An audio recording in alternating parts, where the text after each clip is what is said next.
Hi guys, welcome back to a new episode of Apps Academy. Today in this video, I'm going to show you how you can log into your RFA Mortgage account. Keep watching the video till the end.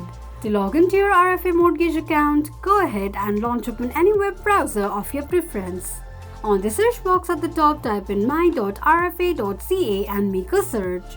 You will end up on the login page of your RFA Mortgage account. Enter your username and password associated with your RFA Mortgage account and tap on Login.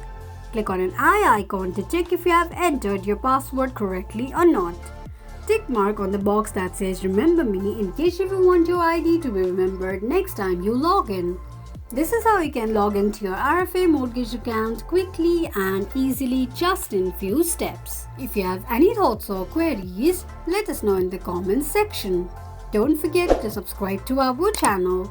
Also press the notification bell icon so that YouTube will notify you whenever we post a new video. I hope this video was helpful to you.